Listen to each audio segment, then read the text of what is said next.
So I think one of the things that's really important to understand is that opioid addiction can happen to absolutely anybody, regardless of your socioeconomic status, regardless of your race, regardless of absolutely anything. Opioids are an incredibly powerful drug. And for certain people, when they are prescribed opioids from a physician, from a surgery, they will very quickly become physically dependent. The origin of the opioid epidemic stems from the overprescription of pain medication to those recovering from a multitude of surgeries and injuries, all under the assumption that the drug had no addictive qualities. Soon, it became routine to get prescribed opioids, and patients were given these pain-killing drugs for even minor inconveniences, like a toothache or ankle sprain. When doctors cut off access at the end of treatment, patients began to have feelings of withdrawal and craving, itching for this medication again. The true addictive nature of the medication was discovered around 2010, and legal action was taken to reduce the number of opioid prescriptions. However, physical dependency was not eradicated. Opioid deaths began to rise exponentially despite the prescription regulation. Here began what we now perceive as the opioid epidemic, with black market substitutes such as heroin and the more potent fentanyl being increasingly sought out. This epidemic caused more than 47,000 deaths in 2017 alone. Hi, I'm Emily Policia, Chief of Operations for the Charlottesville Fire Department. This video is part of an important effort to help address the growing addiction crisis in our community. First responders play an important role in addressing addiction. I'm here today with the Community Mental Health and Wellness Coalition, which includes first responders, treatment and healthcare providers, prevention providers, and peers directly impacted, to talk about some specific things you can do to help individuals get the help they need. There are many local resources and tools that are available to help all of us work together to prevent and treat substance use concerns in our community. My name is Tom Jackson. I'm a registered peer recovery specialist in Charlottesville. A peer recovery specialist is someone with training, certification, and lived experience in recovery from mental health challenges, substance issues, or both. Our primary goal in working with others is to foster hope by sharing our stories that show how we found recovery and got better, and that if we got better, they can get better. I want to thank you for watching this and say a few words on behalf of some of the people you serve, especially as the pandemic is increasing overdoses nationally due to opioid use and the use of alcohol and other drugs, as well as causing a significant increase in mental health crises. Just so you know, the average person working toward recovery takes 6 or 7 periods of abstinence over the course of 5 years to achieve 1 year of sustained recovery. However, there is hope. Once someone has achieved that 1 year of solid recovery, their chances of achieving 5 years of sustained recovery increase exponentially.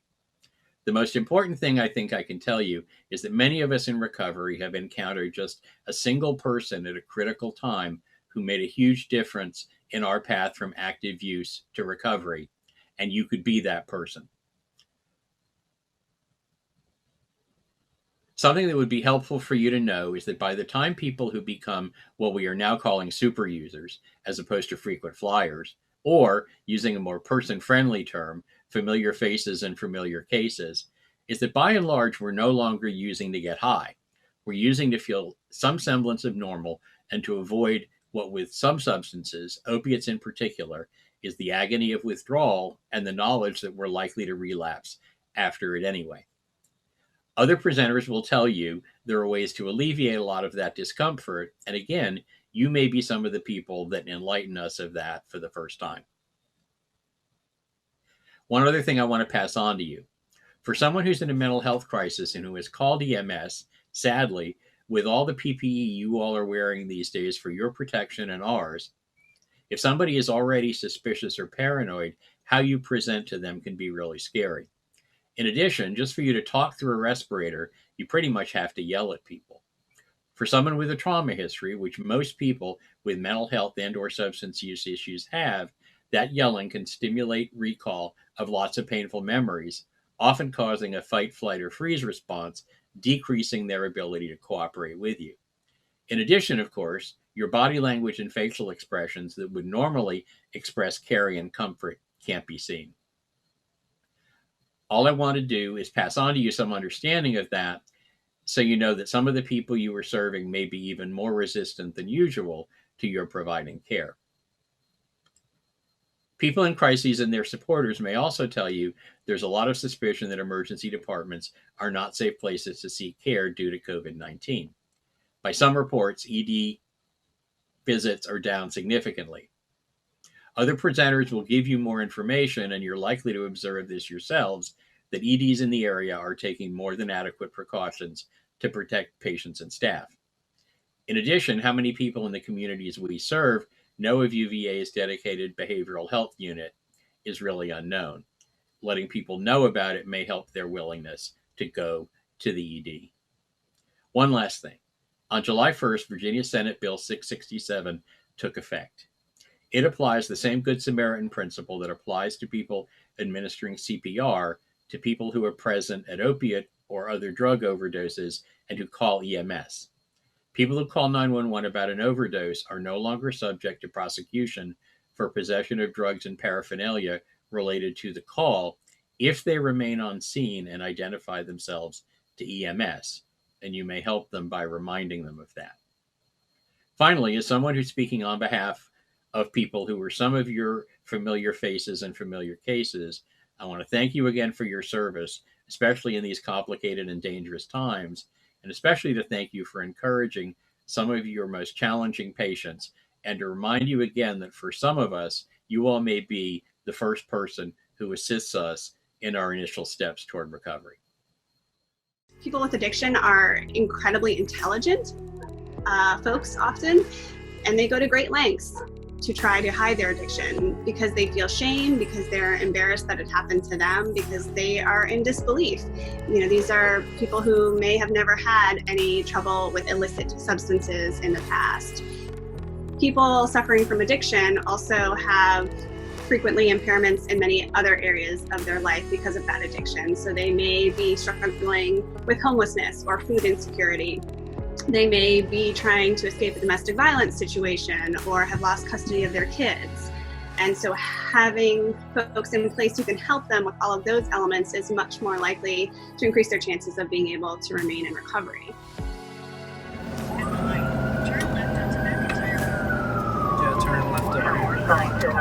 When a call is made into the Emergency Communications Center via 911, we always go lights and sirens. When we get there, we begin to assess the patient. So this can look very different in a variety of settings as it relates to opioid-related emergencies. We view any interaction with EMS as an opportunity for someone who is suffering with opioid addiction to potentially get connected with treatment. My name is Virginia Level. I'm the chief of the Charlottesville Albemarle Rescue Squad and the director of Addiction Allies. We are fortunate in this region to have several comprehensive treatment programs that offer medically based and monitored medication-assisted treatment by a team of physicians, therapists, and care coordinators. Here's a quick video overview of the medication buprenorphine, commonly known as Suboxone, that is considered to be the standard of care used in treating opioid use disorder. Clarify the type of medications that we're dealing with here. These addiction recovery medications are something called partial opioid agonists. So they're not like the painkillers you get at the doctor. Rather, they're these drugs that help quell the withdrawal symptoms by addressing the same receptors in the brain, but they don't give that euphoric high. And they have a ceiling effect, so you can take 3 or 30 and it affects you the same way. These drugs are super important because once the patient is able to overcome the physical dependence of the drug, that's when they can start focusing more on the other aspects of their life they need to get back together. So like finding housing, finding a job, reconnecting with family, etc. As EMS providers, we have a unique opportunity to assess patients in their home and to interact with their friends and family to help connect them with treatment resources. These EMS postcards fit perfectly in the cargo pocket of your uniform pants. Please consider leaving one at your patient's home or with a family member, and another tucked in with the HIPAA notification flyer that you leave with your patient. Help is available, and you could be the one to make that connection for your patient. Hello, my name is Jennifer Myers. I'm the Director of Adult Clinical Services at Region 10 Community Services Board. I'm here to talk about behavioral health services. Services are provided using evidence-based models for addiction medicine and treatment. There are several treatment options, including individual, group, inpatient, and peer support. We have a continuum of care. There are numerous community providers and options available, including in the rural communities of Louisa and Greene, which now have access to MAT. Money should not be a barrier in seeking treatment. Providers will work to make treatment financially accessible. Several providers accept commercial insurance, Medicaid, Medicare, and offer financial assistance. Please refer to the EMS postcard to see contact information for the providers in our community. Thank you. My name is Zarina Burge, and I'm the Prevention Program Manager at Region 10. 75% of opioid use begins with the use of prescription medications. These could be an individual's own prescription or medications people are getting from family and friends' medicine cabinets. When EMS is assessing a home environment during a call, it's an important opportunity to talk about safely storing and disposing of prescription medications. Often, pharmacies will take unused medications back for safe disposal, and some have drop boxes. Thomas Jefferson Health District and Region 10 provide free, safe disposal bags. See the Help Happens Here website for additional local resources. One way that you can help reduce overdose fatalities is to help more people get trained in naloxone administration. Region 10 offers public Revive training on naloxone administration once a month. It is important to share that there is a standing order for naloxone, such as Narcan, meaning that anyone can access it at their pharmacy, and most insurance will cover it. If cost is a concern, the Thomas Jefferson Health District and Region 10 can provide Narcan for free. We hope that you will utilize the many tools and resources that are available that can help us strengthen and work to improve community safety. In summary, please remember there are a variety of treatment options available in the community, including options for people receiving Medicaid or those who are uninsured. Local providers are listed on the new postcard that is being distributed to the different agencies. Medication-assisted treatment is an evidence-based approach to treatment. Stigma about addiction can be a major barrier to treatment. Research shows that it often takes many attempts to address a substance use disorder before a person can move into ongoing recovery. You can prevent opioid misuse by encouraging community members to safely secure and dispose of prescription medications. Local resources for safe storage and disposal can be found at helphappenshere.org/safe disposal.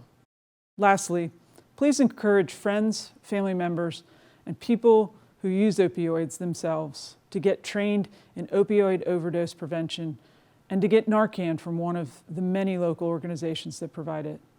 Thanks again for your time. We appreciate your help preventing addiction and overdose in our community.